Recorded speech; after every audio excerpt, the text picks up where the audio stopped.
জল ছাড়া ঝাল ঝাল চিকেন কষা এই পদ্ধতিতে একবার বানিয়ে দেখুন। ভাত, রুটি, পোলাও, ফ্রাইড রাইস সব কিছুর সাথেই খেতে দুর্দান্ত লাগবে। চিকেন কষা বানানোর জন্য এখানে 1 কিলো উইথবোন চিকেন নিয়েছি। সবই মাঝারি সাইজের করে কাটানো আছে। ভালো করে ধুয়ে পরিষ্কার করে জলটাকেও ভালো করে ঝরিয়ে নিয়েছি। তারপর চিকেনের মধ্যে দিয়ে দিলাম 2 টেবিল চামচ সর্ষের তেল, পরিমাণ মতো লবণ, হাফ চামচের একটু বেশি দিলাম হলুদ গুঁড়ো, 2 চামচ দিয়ে দিচ্ছি পেঁয়াজ বাটা আর 1 চামচ দিয়ে দিচ্ছি আদা, রসুন, কাঁচা লঙ্কা বাটা। সমস্ত কিছু দিয়ে চিকেনটাকে খুব ভালো করে মাখিয়ে নেব। আর মাখিয়ে নেওয়া হয়ে গেলে 30 মিনিট ঢেকে রাখবো। আপনাদের হাতে সময় থাকলে আপনারা 40-45 মিনিটও ঢেকে রাখতে পারেন, তাহলে আরও ভালো হবে। তবে 30 মিনিট মতন কিন্তু ঢেকে রাখতেই হবে। 30 মিনিট পর রান্নাটা শুরু করছি। তার জন্য কড়াইয়ে সর্ষের তেলের মধ্যে দিয়ে দিলাম গোটা গরম মশলা, 2টো তেজপাতা আর 1 চামচের একটু কম দিলাম চিনি। তেলের পরিমাণ আমি এখানে বললাম না, আপনারা যেরকম তেল খাবেন সেই বুঝেই দিয়ে দেবেন। আর অবশ্যই কিন্তু সর্ষের তেলেই রান্নাটা করতে হবে। চিনিটাকে তেলে নাড়াচাড়া করার পর দেখুন তেলের কালারটাও কিন্তু একটু চেঞ্জ হয়ে গেছে। তো চিনি এইভাবে তেলে দিলে তাহলে রান্নার কালারটাও কিন্তু সুন্দর হবে। এইবার 4টে মিডিয়াম সাইজের পেঁয়াজ কুচি দিয়ে পেঁয়াজটাকে বেশ লালচে করে ভেজে নিচ্ছি। পেঁয়াজ বেশ লালচে করে ভেজে নেওয়া হয়ে গেছে। এখন আমি এর মধ্যে দিয়ে দিচ্ছি 2 টেবিল চামচ পেঁয়াজ বাটা।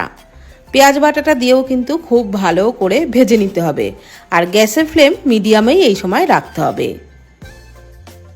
পেঁয়াজ বাটা আর পেঁয়াজ খুব ভালো করে ভেজে নিয়েছি, একদম কালচে হয়ে গেছে। এই সময় আমি দিয়ে দিচ্ছি আদা, রসুন, কাঁচা লঙ্কা বাটা, প্রায় 3 টেবিল চামচ মতো দিয়ে দিলাম। এই রান্নার জন্য একটা বড় গোটা রসুন, 2 ইঞ্চ আদা আর 7-8টা কাঁচা লঙ্কার মিহি পেস্ট তৈরি করে নিয়েছিলাম। তার থেকে কিছুটা ম্যারিনেশনের সময় দিয়েছি আর এখন বাদবাকিটা দিয়ে কষিয়ে নিচ্ছি।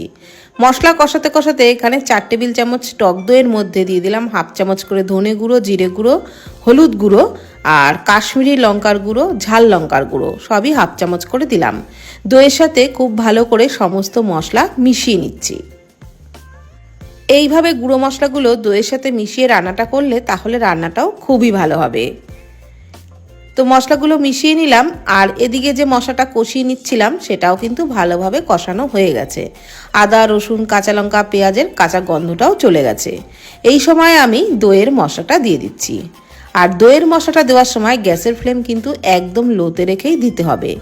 গ্যাসের ফ্লেম লোতে রেখে কিছুক্ষণ দইয়ের মশলাটা দিয়ে কষিয়ে নিতে হবে, তারপর মিডিয়াম ফ্লেমে কষাতে হবে। বাটিটা ধোয়া অল্প পরিমাণে জল দিলাম, তারপর কিন্তু খুব ভালো করে কষিয়ে নিচ্ছি। প্রথম দিকে লো ফ্লেমে, তারপর যখন একটু কষানো হয়ে যাবে তখন মিডিয়াম ফ্লেমে খুব ভালো করে কিন্তু কষিয়ে নিতে হবে, যেন মশলার কোনো মতেই কাঁচা গন্ধ না থাকে। তো মশলা ভালোভাবে কষিয়ে নিয়েছি, মশলার থেকে একটু তেলও ছেড়ে দিয়েছে। এই সময় আমি ম্যারিনেট করে রাখা চিকেনটা দিয়ে দিলাম। এইবার চিকেন দিয়ে কিন্তু মশলার সাথে খুব ভালো করেই কষিয়ে নিতে হবে। আর এক ফোঁটাও এর মধ্যে জল দেব না, ঢাকনা চাপা দিয়ে দিয়ে কষাবো। তাহলে চিকেন থেকে যে জল বেরোবে সেই জলেই কিন্তু চিকেন সিদ্ধ হয়ে যাবে। দেখুন অটোমেটিক চিকেন থেকে জল বেরোতে কিন্তু শুরু করেই দিয়েছে। এইবার ঢাকনা চাপা দেব আর গ্যাসের ফ্লেম লো টু মিডিয়ামে রেখেই রান্নাটা করব। কিছুক্ষণ পর পর ঢাকনা তুলে নেব, তারপর নাড়াচাড়া করে আবারও ঢাকনা চাপা দেব।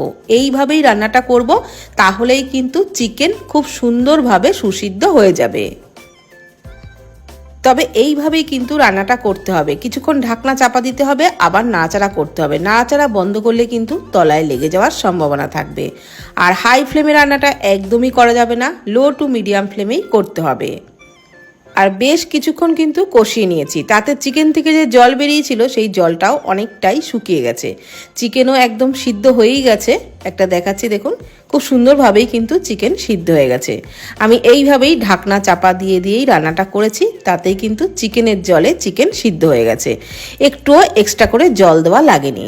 এইবার নামানোর আগে দিয়ে দিলাম হাফ চামচ গরম মশলার গুঁড়ো আর 1 চামচ মতো ঘি দিয়ে দিলাম। ভালোভাবে ঘি গরম মশলা মিশিয়ে নিলেই রান্নাটা কিন্তু একেবারেই রেডি হয়ে যাবে। তো বন্ধুরা এইভাবে বানিয়ে নিন জল ছাড়া ঝাল ঝাল চিকেন কষা। দেখুন চিকেনের কালারটাও কতটা লোভনীয় হয়েছে, তেমন খেতেও কিন্তু অপূর্ব হয়েছিল। এভাবে বানিয়ে খান, ভাত, রুটি, পোলাও, ফ্রাইড রাইস, পরোটা সব কিছুর সাথেই খেতে ফার্স্ট ক্লাস লাগবে। তো ভিডিওটি ভালো লাগলে প্লিজ কমেন্ট করবেন। ধন্যবাদ।